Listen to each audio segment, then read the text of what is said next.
guys, it's Kelly and I'm back with another layout. I am going to use this sketch from the Cheeky Studio November 2018 kit. And what I'm doing is I'm taking that sketch and I'm actually turning it 90 degrees so that it's kind of on its side. And I often do that with a sketch. You know, I use it kind of to start out with, but I make it work for me because the photograph that I have is horizontal, not vertical.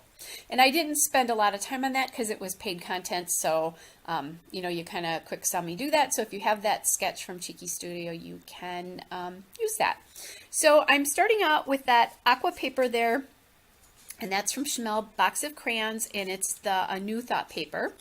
Then I'm taking that large, huge floral that I absolutely love from Chanel's Starshine, the 12 by 12 pad, as well as that red floral from the 12 by 12 pad.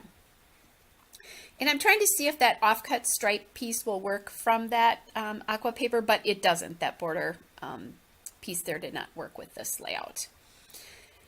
So I'm so glad that I was able to use that large floral. It's such a beautiful piece of paper, but it is very overwhelming. So this is a nice way to get it on your page without it making it too crazy for you. Now I am taking some of these gold glitter die cuts from the Chanel Box of Crayons Ephemera. And then I also have the flower die cuts there as well from the Box of Crayons Ephemera.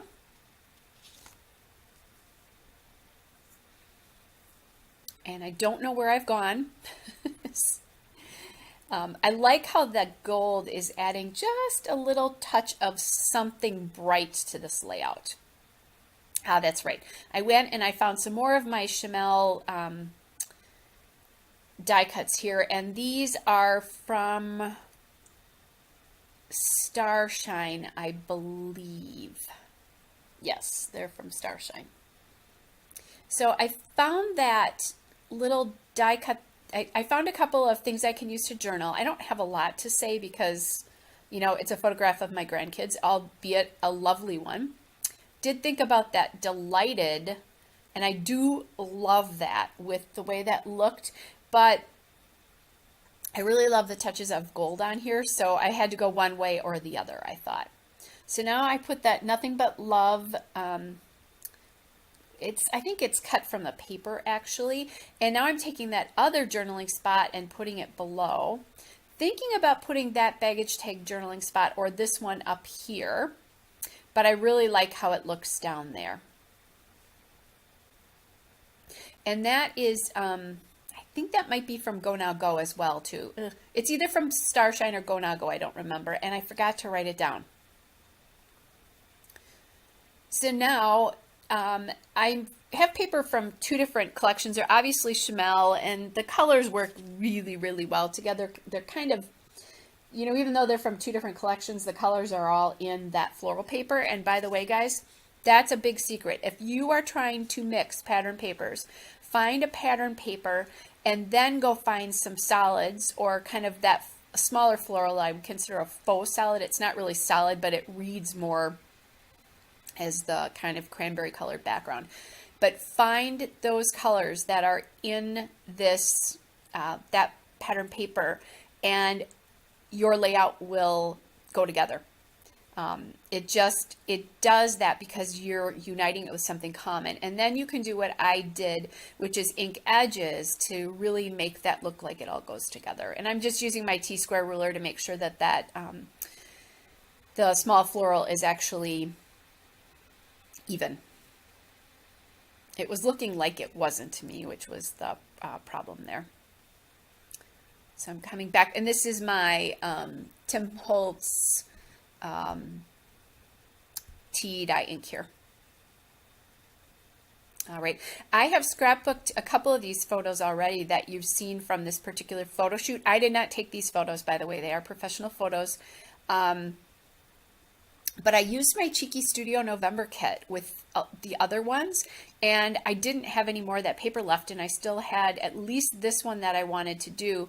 So I went in search of something kind of cranberry colored, and that's where I came up with this kind of layout here. And I knew I knew I had some Chamel papers that probably had these colors in it, that kind of cranberry color, because all the kids have that color on. The boys have their plaid shirts, and my granddaughter has her beautiful little taffeta dress there. It was so cute on her. I actually got to babysit for them later that day, and they were all still wearing their clothes, so they were so cute. Of course, I would think that, right? Grandma and all. Anyway, so now I'm kind of playing, and I don't love how the two pattern papers are, how you can see that with that heart, but because the rose colors and the small floral colors are so similar, in this particular case, I left it. Most of the time I would not have done that, but I don't think you read them so separately in this particular case, how you could, especially if like that heart was going across the small floral and the turquoise color, you definitely would read that.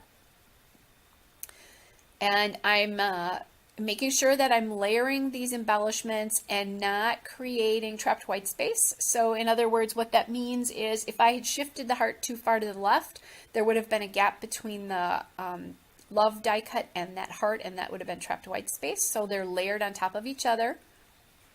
It's a big thing in your, when you're doing that. And I'm also doing the same thing with the awesome. There is a little bit of trap space there, but it's not bothering me so much because it is a word.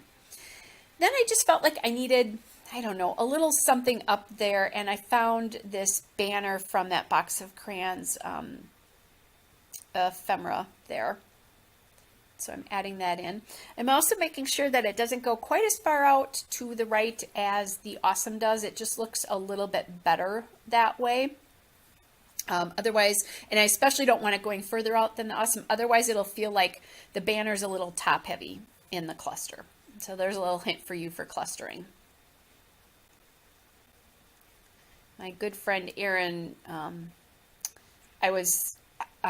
she had asked me about a layout, and I was telling her how much I liked it, and just saying, it looks great. And then we were just talking about little ways of things that I saw her do that she wasn't even aware of she was doing, and then just a little something else to help her. And we were talking about white space and that kind of stuff. And she said, you need to put that in your videos more often. So I'll try to remember to do that, especially on something like this where I haven't had to speed it up so fast that you can't see it.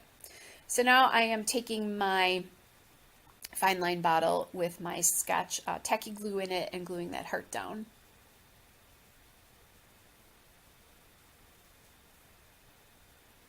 And there we go. We got that down.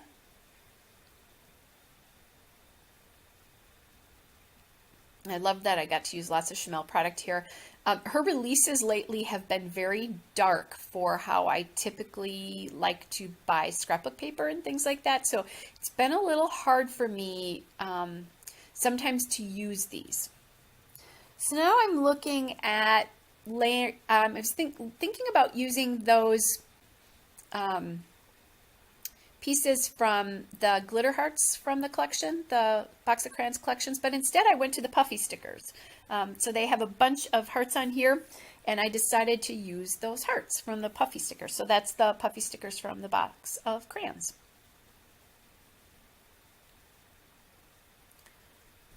And I believe I put at least one in each cluster. Yeah, I did. I put one in each, at least one. There are two in each cluster, actually. It's hard to see because there's so many colors in that. Hard for me to see. You guys probably have a bigger screen than I do seeing this. Makes it just a little bit easier for you. All right, so kind of getting things cleaned up here. Love how that looks, guys. Here's the still shot and a couple of detail shots. Hope you're all well, and I'll be back with another layout again soon. Bye.